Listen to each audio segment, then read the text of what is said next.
SMT Nation, we back. Nation, news out of T-Mobile. They're looking to acquire another ISP. This puts it as one of the several moves they've been making relative to wireline and fiber. Let's talk about it here in today's video. The article from Jeff Baumgartner, and this is from lightreading.com. Link will be in the description. Ways to support us can be found there as well. Please do like and share this video. Subscribe if you're new here, and turn on the bell notifications icon to never miss an upload from the SMT. All right, folks, according to the story, T-Mobile is actively closing in on a deal to acquire Metronet, and they'd be doing so in a joint venture. If that sounds familiar, that's because that's the structure that they've been kind of utilizing in a previous deal. The previous deal was one for Lumos, a fiber provider who's located within a couple of states. This Metronet deal would be very similar, all right, in respect to the structure to this. So they'll have a joint venture. It'll be with another investment firm, and it'll be the second of its kind if and when it does close.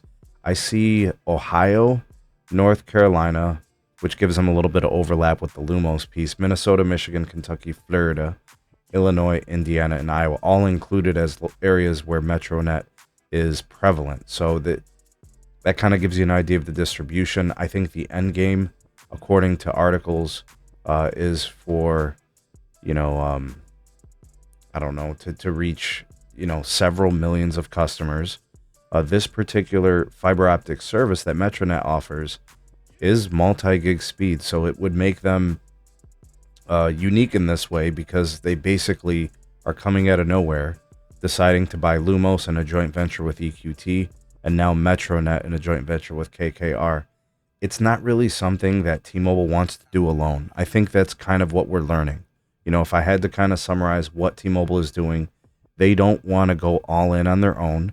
They want to kind of do this as a joint venture. These are investment firms.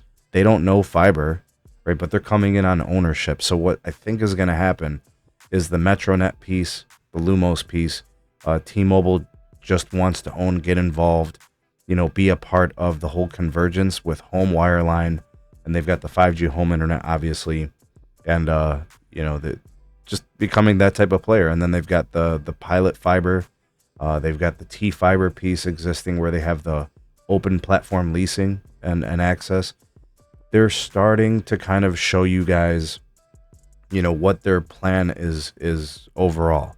I expect this one to be similar structure, to the Lumos deal with respect to spend. They expect it to be a couple of $2 billion, if that, and then it's going to be split between the two investment firms.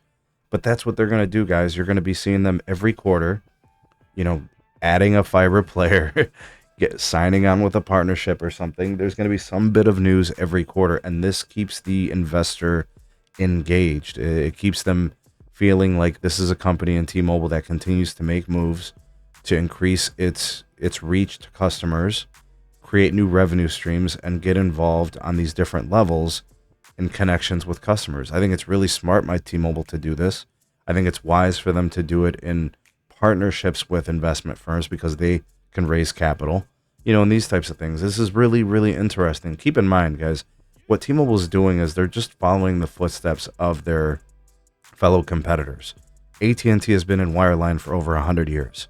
Verizon has been in the fiber optic business for a couple of decades, right? They're not doing something new, but what they're doing is new to them. And I think that's something we have to continue to monitor, because it's not just the fact of them making these deals, but it's the fact that they, how they're making the deals, how they're kind of going in, flying under the radar, staying out of the way of regulators, and getting involved in a big way, right? It's really interesting to see how they're playing this. I'm sure they're being advised legally and financially on how to do this, and this is probably going to work out pretty well for them. It actually is really interesting to see them do this. They clearly are becoming another, carrier, just like Verizon and AT&T. But what do you guys think? We'll wait for the official news here. It says they got their set sights on Metronet. I mean, when there's smoke, there's fire, you know what I mean? And actually, I had this conversation with Tyrone a few weeks ago, and he told me about it. So this would obviously kind of put the icing on the cake. What do you guys think? You guys think they're going to close this deal? You think it's smart to do this? What do you guys think of their approach? Sound off in the comment section below. For the voice of the people, the SMT Nation. Let your voice be heard.